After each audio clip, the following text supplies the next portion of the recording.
نعوذ باللہ۔ اچھا اتنا اسلام میں کیا جائز ہے؟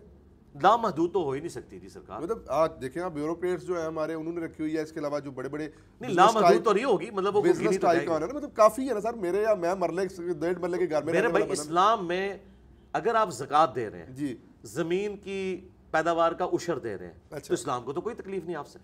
ٹھیک ہو گیا، ٹھیک ہو گیا۔ آپ کو حیران کن بات بتاؤں، یہ لوگوں کو یقین نہیں آئے گا، آپ بخاری شریف کھولیں، حضرت زبیر جب شہید ہوئے ہیں نا، آج کے اربوں روپے کے مقروض تھے، سرکار کروڑوں نہیں اربوں، وہ آپ سونے کی ویلیو کیلکولیٹ کریں آج کے حساب سے۔ جی جی، اب آپ سوچیں گے حضرت زبیر عشرہ مبشرہ، اور وہ جنگ جمل سے ایک دن پہلے اپنے بیٹے کو کہہ رہے ہیں، بخاری کے الفاظ ہے کہ ہو سکتا ہے میں کل مارا جاؤں تو تم نے میرا قرض اتارنا ہے۔ اب آپ سوچیں گے کہ اس کے اوپر قرض اربوں روپے کا ہے، وہ کتنے کیتے انہوں نے؟ ہوا یہ تھا کہ اس زمانے میں بینک نہیں ہوتے تھے، لوگ جو ہیں وہ بڑے لوگوں کے پاس اپنی مانتے رکھواتے تھے، وہ مانتے انہوں نے رکھوا دی، آگے انہوں نے وہ بھی غریبوں میں بانٹنی شروع کر دی۔ ادھار تو اتار نہیں ہوتا ہے، حضرت علی کو نہیں تھے حضور ڈیوٹی لگا کے کہ مانتے واپس کرنی ہے، وہ ادھر غریبوں میں لٹا دی، اور جن کی مانتے تھی وہ واپس دینی تھی، ٹھیک ہے۔ بعد میں کتنی مشکل سے حضرت عبداللہ ابن زبیر نے وہ قرضہ اتارا ہے، اور وہ اس طرح اتارا ہے، وہ بھی خیر کیا اتارا، وہ بیت المال سے ہی پیسہ گیا سارا۔ حضرت معاویہ کو ریکویسٹ کی کہ حضرت زبیر کی یہ زمین ہے، وہ زمین تھی سپوز 1 کروڑ روپے کی، انہوں نے کہا یار یہ آپ 1 ارب کی خرید لیں تو چلیں، تو حضرت معاویہ نے بھی جیب سے کوئی نہیں دیا، بیت المال سے ان کو پیسے دیے، اس طرح مختلف جگہوں سے پیسے کٹ کر کے انہوں نے اپنے باپ کا قرضہ اتارا۔ تو مجھے بتائیں حضرت زبیر کے پاس تو اربوں کا قرضہ تھا، اس طرح باقی صحابہ کے پاس بھی بہت زیادہ ایسٹس تھے، لیکن اگر وہ زکوٰۃ دیتا ہے اور اس طرح کے معاملات لے کے چلتا ہے تو یہ جائز ہے، لیکن یہ پسندیدہ نہیں ہے۔ پسندیدہ وہی ہے جو ابو ذر غفاری کا مذہب ہے، ہاں ہم ابو ذر غفاری کے ساتھ ہیں، لیکن اس کو ہم حرام اس لیے نہیں کہتے کہ ہمارے پاس یہ اختیار نہیں کہ شریعت میں ایک چیز حلال ہے مجھے حرام کہتے ہیں۔ ٹھیک ہو گیا سر۔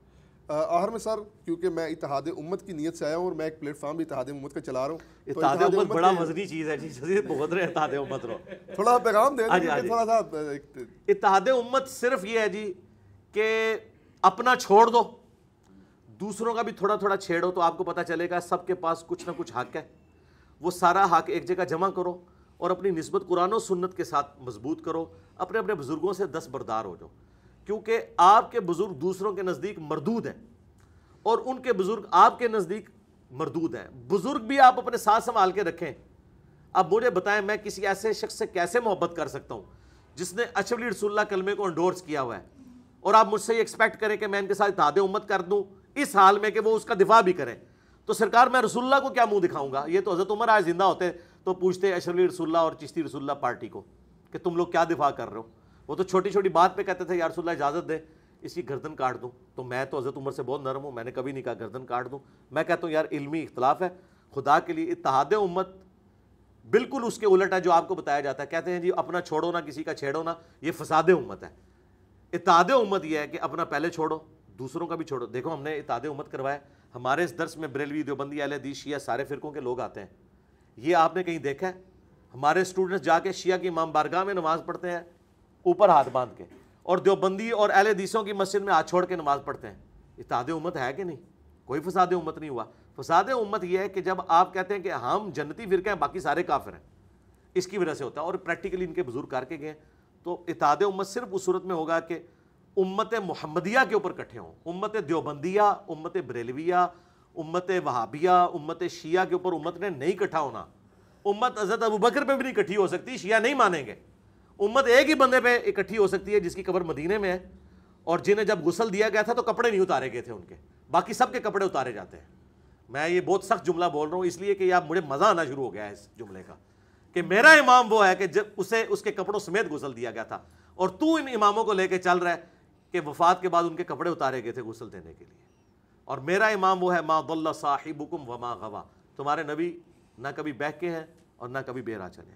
اور تیرے امام وہ ہے کہ دوسرے ماننے والے اس امام کے مسئلوں کو اس طرح ردی کی ٹوکری میں پھینکتے ہیں جس طرح تم ان کے مسئلوں کو۔ تو سرکار پھر اپنی نسبت رسول اللہ کے ساتھ مضبوط کرو صلی اللہ علیہ وآلہ وسلم۔ اچھا سر، آخری سوال میرا یہ ہے کہ عربی بولنے کے بارے میں علماء نے آپ پہ کافی اعتراض کیا ہے۔ لاہور کے ایک مفتی صاحب ہیں، میں نام نہیں لوں گا، انہوں نے کافی ویڈیوز چڑھائی ہیں کہ آپ کو عربی نہیں آتی۔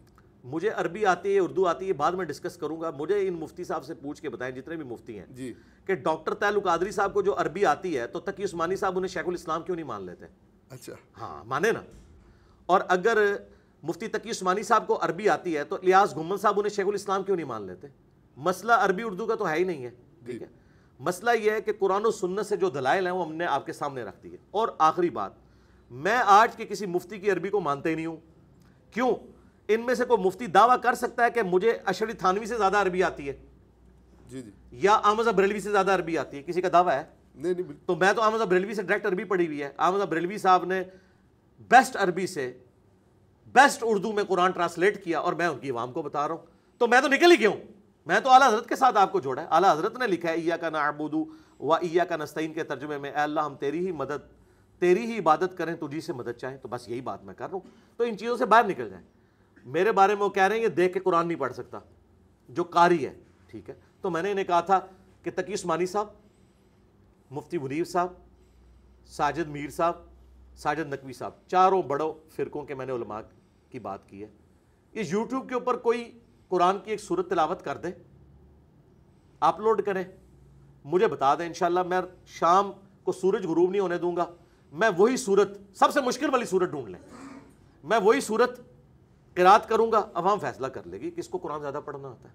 باقی رہ گیا پڑھتے ہوئے کبھی غلطی, میں ویسے بتاؤں یہ سارے علماء قرآن مجہول پڑھتے ہیں, انہیں قرآن عربی لنگوسٹک کے مطابق نہیں پڑھنا آتا. عربی لنگوسٹک یہ نہیں ہے کہ زبر زیر آپ نے ٹھیک پڑھنے ہیں, نہیں, عین ثا ہا بود یہ صحیح نکلنا چاہیے, کسی نے نیچے کٹنا آتا.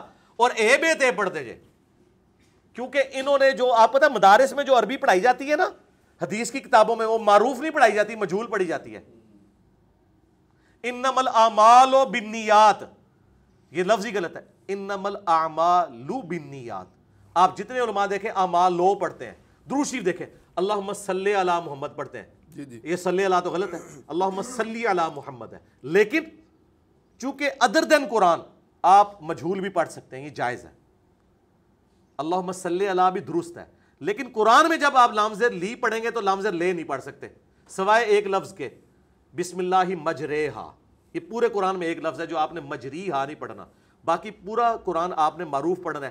انہوں نے عربی ساری پڑھی ہوئی ہے مجہول, یہ قرآن پڑھ ہی نہیں سکتے معروف. میرا چیلنج ہے, یہ جتنے گلے پھاڑتے ہیں انہوں کو لے آؤ ساجد میر, واللہ ساجد میر مجھے نماز بھی معروف طریقے سے نہیں سنا سکتا. التحیات للہ والصلوات والطیبات, وہ پڑھے گا التحیات للہ والصلوات والطیبات. انہوں نے پڑھی نہیں ہوئی عربی, اور عربی یہ سمجھ رہے ہیں کہ, اور ہاں تو یہ لوگ نکال ہی نہیں سکتے, عین نکال ہی نہیں سکتے. اور یہ ان کا عیب نہیں ہے, ان کی تربیت ہی ایسی ہے. اور آپ قاریوں کو دیکھیں, مولویوں کا اتنا مذاق اڑاتے ہیں, کہتے ہیں عربی آندی نہیں. قاری جڑے نا مولویوں کو ہتھوں ہاتھ لیندے نے, کیوں؟ وہ صحیح کہہ رہے ہوتے ہیں, قرات کے اعتبار سے ان کو عربی نہیں آتی, حالی عربی پرونونس کرنا کافی نہیں ہے نا, وہ اس لہجے میں ہونی چاہیے. تو میں عربی لہجے میں عربی پرونونس بھی کرتا ہوں. باقی جو پڑھتے ہوئے کبھی زیر زبر کی غلطی ہو جائے نا, وہ تو ساروں سے ہو جاتی ہے.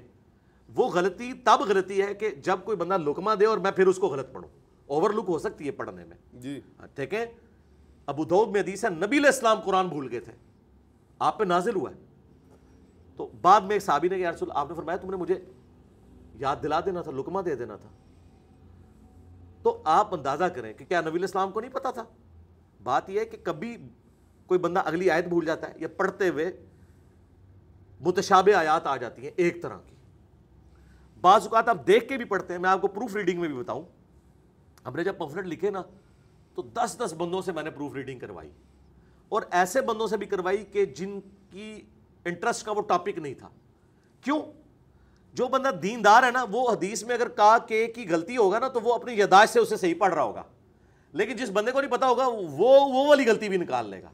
مطلب اگر یہ اس میں اگر یہ تے کے کوئی نقطے مس ہوں گے نا تو آپ بابے تے پہ پہنچیں گے, شاید کوئی نہیں, خود ہی پڑھ لو گے.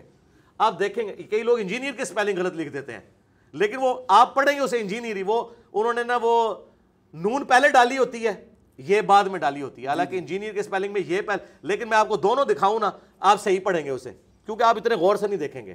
لیکن جو جس کا انٹرسٹ نہیں ہوگا نا وہ دیکھے گا پہلے یہ پہلے پائس کے بعد پائس. تو یہ اس طرح کے معاملات ہو جاتے ہیں. غلطی تب ہے کہ میں نے ایک کوئی لفظ پڑھا اور بار بار اسے غلط پڑھا, اور میں تو فل بدی, مجھے سینکڑوں آیات قرآن کی زبانی یاد ہے, اور میں فل بدی پڑھتا ہوں, عربی لنگوسٹک کے لہجے میں پڑھتا ہوں. میرے ترجمہ ویڈیوز ہیں, قرآن کلاسز ہیں, ان میں کہیں ایک کوئی زبر زیر کی غلطی ہو جائے اور اس کو پڑھ کے اس کو دیکھ کے قرآن پڑھنا نہیں آتا، میں کہتا ہوں جی ضرور کہیں گے، اچھی بات ہے. جب آپ کہیں گے دیکھ کے قرآن پڑھنا نہیں آتا، لوگ دیکھ لیں گے اسے پڑھنا آتا ہے کہ نہیں آتا. اور ایک مولوی یہاں تک کہہ رہا ہے، وہ کہہ رہا ہے جی دیکھیں اب یہ چڑھ جائے تو پھر وہ لوگوں کو پتہ لگ جائے گا قرآن یہ غلط پڑھ رہا ہوگا. سرکار ہماری جتنی قرآن کلاسز اپلوڈ ہو رہی ہیں اس کے نیچے عربی لکھی ہوئی بھی آ رہی ہے. اگر میں نے پرونونس بھی کہیں غلط کر دیا تو وہ آپ کو لکھا ہوا نظر آئے گا کہ یہ اس طریقے سے ہے.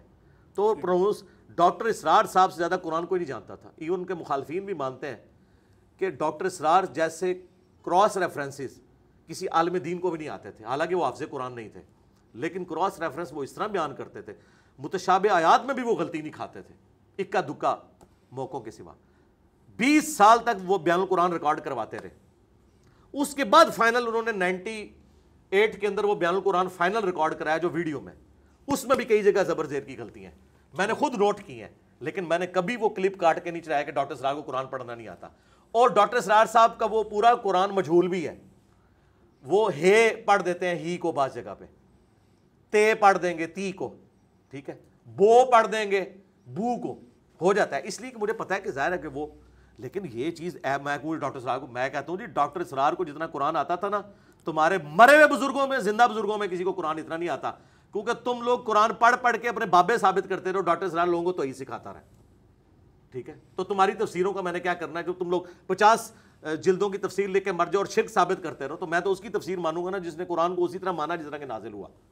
تو یہ کوئی ایسا اعتراض نہیں ہوتا. اور اسی لیے یہ اس طرح کا علمی اعتراض میں نے کبھی نہیں دیکھا کہ ہمارے کسی اسٹوڈنٹ نے یا میں نے کسی کی اس طرح کی کوئی ویڈیو کاٹ کے اپلوڈ. حالانکہ مجھے ریئل ٹائم ان کے بڑے علماء جو حدیثیں بیان کر رہے ہوتے ہیں اس میں کئی جگہ غلطی نظر آتی ہے، 2-3 حدیثوں کو مکس کر جاتے ہیں. اب میں اس کو غلطی بنا کے پیش کروں اس طرح نہیں. میں نے 1-2 دفعہ پکڑا، لیکن ساتھ ہی میں نے کہا یہ میں کوئی علمی اعتراض نہیں کر رہا، چونکہ ان کا دعویٰ ہے ان کی جوتی ان کے سر پہ مار رہا ہوں. میں نہیں اس کو سمجھتا کہ یہ اعتراض بنتا ہے.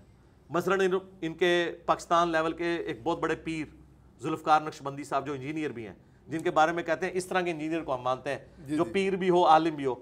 اس نے کہا کہ بخاری میں لکھا ہے کہ قبروں پہ مارتے مت بناؤ. میں نے کہا بخاری میں حدیث ہی نہیں ہے. اچھا ٹھیک ہے، وہ مسلم میں. لیکن میں نے ساتھ ہی کہا کہ میں کوئی علمی اعتراض نہیں کر رہا، چونکہ ان کا دعویٰ ہے کہ انجینئر بھی ہیں پیر بھی ہیں تو دل کا حال بھی جانتے ہیں اور درس بخاری بھی دیتے ہیں، او دی غلطی معاف نہیں ہوئے گی. انہوں پھر اس لیول پہ پکڑا جائے گا. علمی اعتراض نہیں، ایک جذباتی اعتراض ہے، چونکہ یہ خود دوسروں کے اوپر یہی کرتے ہیں نا اس طرح کے اعتراضات. تو اللہ کا شکر ہے، غلطی بتائیں، ہائی لائٹ کریں، انشاءاللہ ہم اپنی اصلاح کریں گے. اس میں کوئی ایسا مسئلہ نہیں ہے، ہر وقت لرننگ کے لیے تیار ہے. اچھا سر، تمام فرقوں میں کوئی ایک عالم دین ایسا بتا دیں جو مطلب باقی تمام سے بہتر ہو، مطلب آپ کے نزدیک وہ بہتر ہے. آپ کو ہضم ہو جائے گا؟ جی بالکل. جاوید احمد غامدی صاحب. ٹھیک ہے سر.